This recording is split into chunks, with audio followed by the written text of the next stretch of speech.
Dumnezeu să vă binecuvinteze. Marcu 11 cu versetul 24. De aceea vă spun, orice lucru veți cere, orice lucru veți cere, când vă rugați, să credeți că l-ați primit și îl veți avea. Și îl veți avea. Nu există limite la ceea ce poți să obții prin rugăciune. Fiți transformat prin unărirea minții. Avem nevoie ca mintea noastră să se schimbe în ceea ce privește rugăciune. Nu există limite la ceea ce poți să obții prin rugăciune. Crezi lucrul acesta? Există o infinitate de lucruri, repet, există o infinitate de lucruri care poți să le obții prin rugăciune. Domnul Iisus spune, de aceea vă spun, orice lucru care veți cere în rugăciune, să credeți că l-ați primit și îl veți avea. Cu alte cuvinte, dacă nu trecem prin procesul de a cere prin rugăciune și de a crede că ce am cerut am primit, dacă nu facem acest proces, nu obținem. Deci, ce obții în viața ta, ce experimentezi în viața ta, depinde și de credința ta, după cum este scris, facă-se după credința ta. Dar avem nevoie să învățăm, să credem ceea ce spune cuvântul lui Dumnezeu, că până la urmă nu există limite la ceea ce putem obține prin rugăciune. Dar Dumnezeu ne lasă să alegem lucrurile care ni le dorim.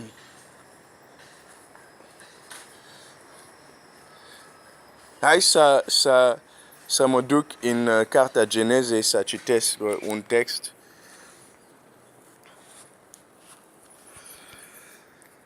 Cartea Genezei, hai să găsesc repede. Geneza, va trebui să... Nu am Biblia în limba română cu mine, așa că trebuie să caut pe telefon.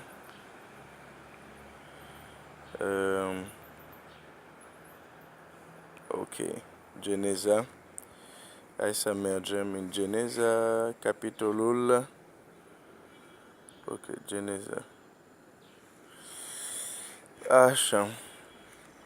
Ok, Geneza, la facerea omului. Ok, versetul, capitolul 2, imediat. Și versetul 2. Tare mi-este imediat, scuze, că nu prea sunt obișnuit nici cu... Așa. De Geneza 2. Asta, vreau neapărat să citesc asta. Geneza 2.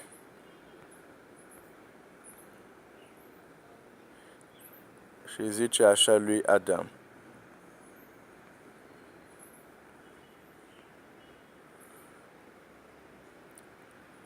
Îi zice, versetul 16, Domnul Dumnezeu a dat omului porunca aceasta, poți să mănânci după plăcere din orice pom din grădină.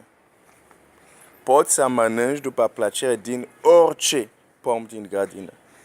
Dar pomul cunoștinței bine și răului, să nu mănânci, căci în ziua în care vei mânca din el, vei muri negreșit. Da? Bun. Orice.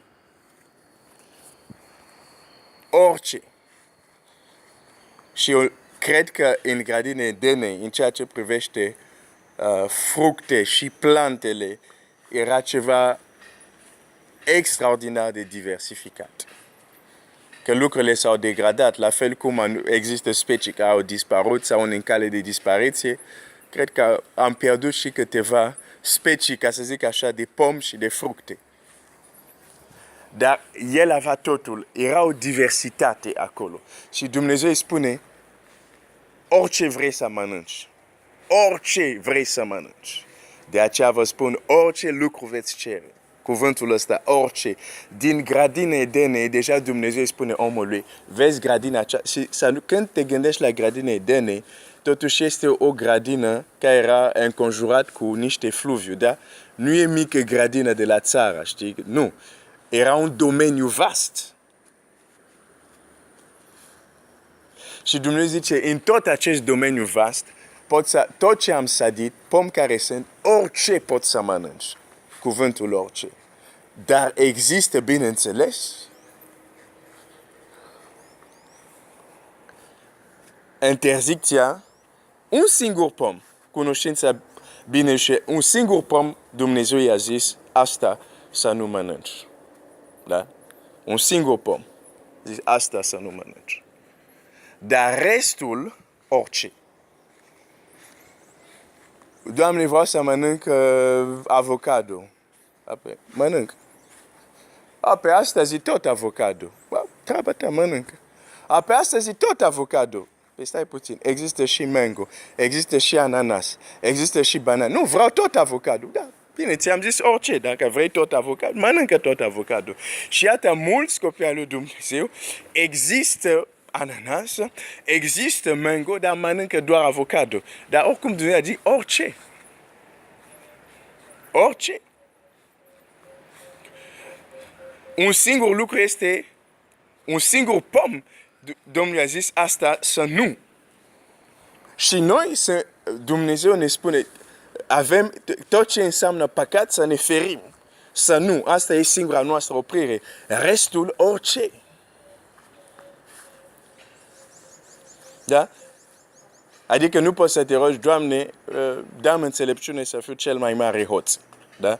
Deci când vorbim de orice, nu vorbim de lucruri de genul ăsta, pentru că și noi avem o oprire sau o interzicție. Fugit păcatul, fugit ceea ce este rău. Dar în afara de asta, voi puteți să cereți orice. Deci vedem că din grădina Edene, Domnul a făcut încât că omul să aleagă dintr-o multitudine de lucruri. Și zice, alege tu. Ți-am dat mai multe lucruri, dar tu să alegi. Doar să nu alegi ce am interzis. Rest, ai o infinitate de alege. Vrei să mănânci ananas? Mănânc. Vrei să mănânci struguri? Mănânc. Vrei să faci un amestec? Să mănânci îmi venea niște... Să mănânci, de exemplu, papaya cu... Cum se numește ăsta? Vrei să mănânci papaya cu pepene? Mănâncă. Vrei să mănânci mărul cu cireșe? Mănâncă. Adică Dumnezeu zice orice. Dar când Dumnezeu zice orice, alegerea este a omului. Adam, deși putea să existe nu știu câte fructe în grădină, dar dacă el alegea că mănâncă doar unul, mânca doar unul. Dumnezeu nu-i zicea, apelați că am creat și fructul ăsta și îi bagă în gât. Nu, el trebuia să aleagă. Și uneori noi de multe ori punem limite la ceea ce putem obține prin rugăciune, pentru că deși există o multitudine, între ghilimele, de fructe care le putem mânca, adică experiențe, lucrurile care le putem primi prin rugăciune, noi ne limităm la 1-2. Însă Dumnezeu care a făcut mai multe fructe, că noi studiem, vedem că nu toate fructele au aceleași proprietăți. Deci dacă mănânci doar avocado, proprietăți care sunt în ananas, tu ești privat de ele, dar nu din cauza lui Dumnezeu, din cauza ta, că nu înțelegi cuvântul orice.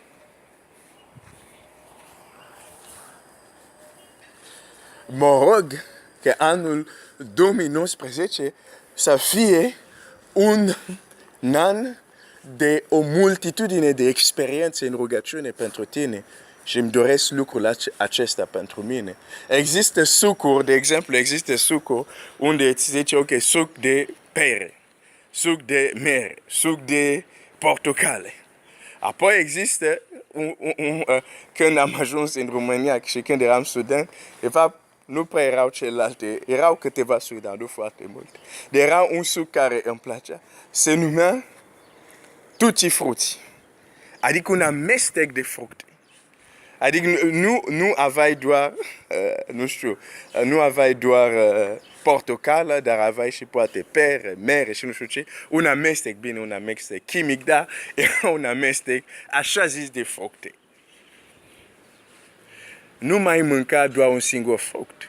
Când Dumnezeu ți-a zis orice, există o infinitate de experiențe, de lucruri care poți să le capeți prin rugăciune. Dar va trebui că mintea ta să fie înnoită. Între tu și o nouă experiență cu Dumnezeu există rugăciune. Între tu și multe alte experiențe, multe alte lucruri care poți să le obții, este doar zidul, propria tale ignoranță și necredință care limitează pe Dumnezeu să facă același lucru. Nu e așa că anul trecut și anul ăsta poate au fost cam la fel? De ce? Pentru că l-am limitat pe Dumnezeu într-un singur cod. Asta să faci, Doamne. Asta credem că poți să faci. Dincolo de asta noi nu credem. Și Dumnezeu zice, orice. Orice. Tu alegi, tu o tarești. Iau de multe ori exemplu lui Ilie și Elisei. Când Ilie trebuie să plece, îi cer lui Elisei, ce vrei să-ți fac? Nu îmi pune, dar îl întreabă pe el, ce vrei? Și Elisei, din mai multe lucruri care putea să ceară, da? El cere un lucru. Și când a avut lucrul respectiv, experiența vieții lui s-a schimbat.